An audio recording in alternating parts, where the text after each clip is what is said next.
எது எது விலை போகும், உண்மையா அல்லது பொய்யா என்று சற்று அலசினால் எனக்கு புரிந்தது. பொய் விலை போகும், உண்மை விலை போகாது. ஏனென்றால் பொய் மிக சக்தி வாய்ந்தது, பலம் வாய்ந்தது. ஆனால் உண்மை அது புரிவதற்கே பல காலமாகும். அது உண்மையை சொன்னால் அவர்கள் சந்தேகிப்பார்கள். குறிப்பாக ஒன்றே ஒன்று சொல்கிறேன், உண்மை. இந்த வானத்தை பார்க்கிறோம், மேகங்களை பார்க்கிறோம், மின்னலை பார்க்கிறோம், கடலை பார்க்கிறோம், மலைகளை பார்க்கிறோம். இவைகளெல்லாம் சேர்ந்து இயற்கை என்கிறார்கள். காற்று கண்ணுக்கு தெரியாது, அதை தான் நாம் சுவாசிக்கிறோம். தண்ணீர் இல்லாமல் நாம் வாழ முடியாது. கட்டிடம் இல்லாமல் நம்மால் குடித்தனம் செய்ய முடியாது, வசிக்க முடியாது. இது எதற்காக என்றால், இது பூமியிலே எல்லாமே இருக்கிறது. ஆனால் ஒருவன் சொல்கிறான், கடவுள்தான் இதையெல்லாம் படைத்தான் என்று. எதிலிருந்து படைத்தான் என்றால், கடவுள் சர்வ வல்லமை உள்ளவர், ஆல்மைட்டி. அது ஆங்கிலத்தில் ஆல்மைட்டி. மைட்டி என்றால் பவர்ஃபுல், எல்லா விதத்திலும் ஆல்மைட்டி, மிக மிக பவர்ஃபுல் என்று அப்படித்தான் சொல்வார்கள். அதனால்தான் இது இந்த உண்மையை சொன்னால், கடவுள் இல்லை என்று சொன்னால் அவர்கள் நம்மிடம் சண்டைக்கு வருவார்கள். ஆனால் பொய் சொல்லுங்கள்.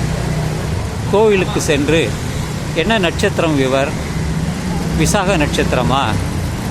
ஓம் விசாக நட்சத்திரம் போற்றி, ஓ அஸ்வினி பரணி போற்றி, ஓம் நமகா விஸ்வநாய நமகா என்று நீங்கள் புரிந்ததோ புரியாத மொழியிலோ நீங்கள் பேசினால், தட்சணை கொடுங்கோன்னா என்று தட்டை நீட்டுவார்கள். உங்கள் நெற்றியில் விபூதியை வைப்பார்கள்.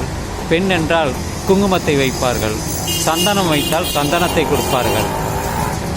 தட்சணை நீங்கள் விரும்பிய அளவு கொடுக்கலாம் என்று 10 ரூபா கொடுக்கலாம், 100 ரூபா கொடுக்கலாம். மந்திரத்தை பொறுத்த அளவு இருக்கிறது.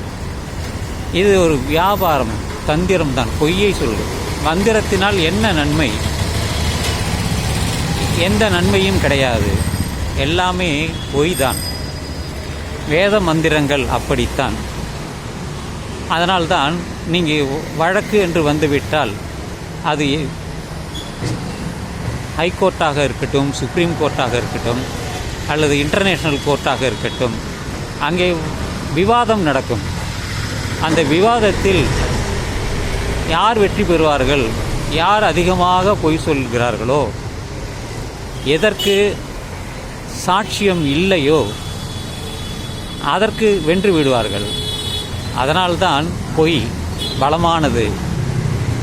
இப்படித்தான் நீங்கள் பல வழக்கறிஞர்கள் உண்மையை மாற்றி சொல்வார்கள், பொய்யை உண்மையாக்க முயற்சி செய்வார்கள். இதெல்லாம் ஒரு தந்திரம்தான், வாத திறமைதான். அதனால்தான் எப்பொழுதுமே பொய்க்கு அதிக பலம் உண்டு. பணமும் கிடைக்கும். கோயிலில் பணம் கிடைக்கும். நீங்கள் வழக்காடு மன்றத்தில் போனால் பணம் கிடைக்கும். மீன் கடைக்கு போனால், இது நல்ல மீன், இப்போ தான் பிடிச்சிட்டு வந்தோம் அப்படின்னு சொல்லுவாங்க. இந்த எலுமிச்சம்பழத்தை நீங்கள் வீட்டு வாசலில் கட்டி வைங்க, இந்த பேய் பிசாசெல்லாம் வீட்டுக்குள்ளே வராது அப்படிம்பாங்க. 108 தேங்காய் உடைங்க, உங்கள் பையன் பாஸ் பண்ணிவிடுவான், வேலை கிடைச்சிடும். இப்படிலாம் பொய்யை சொல்லுவாங்க.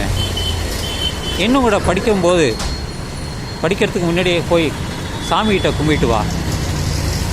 அப்பா அம்மாட்ட ஆசீர்வாதம் வாங்க மாட்டான். போய் கோயிலுக்கு போயிட்டு வேண்டிக்கிட்டு வா.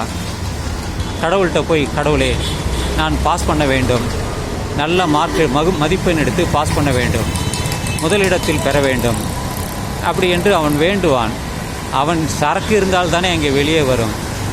சரக்கு இல்லை என்றால் இந்த சொல்ல வார்த்தைகள் எல்லாம் வெறும் வார்த்தைகள் தான். அதுவும் அந்த கல்லுக்கு முன்னால் சொல்லும் பொழுது அவனுக்கு என்ன கிடைக்கும்?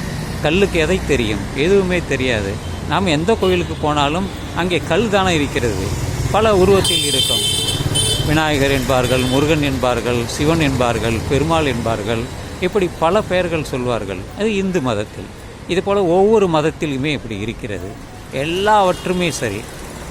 அவர்களெல்லாம் இப்படி பொய்யை சொன்னால் உங்களுக்கு வெகுமதி கிடைக்கும், பணம் கிடைக்கும். அந்த பொய்யை நம்பிதான் பலர் வாழ்க்கையே நடத்துகிறார்கள். எல்லாவற்றிலுமே பொய் தான். பொய் சக்தி வாய்ந்தது, வலிமை வாய்ந்தது. எனவே உண்மைக்கு ஒரே ஒரு முகம்தான், பொய் சொல்பவர்களுக்கு பல முகங்கள் என்று சொல்லி இந்த இரவு பதிவை நான் நிறைவு செய்கிறேன். இது நிதர்சனமாக நான் அன்றாடம் பார்க்கக்கூடிய விஷயங்கள் தான். அதை வைத்துத்தான் நான் இதை பேசுகிறேன். கற்பனையாக எதுவுமே இல்லை.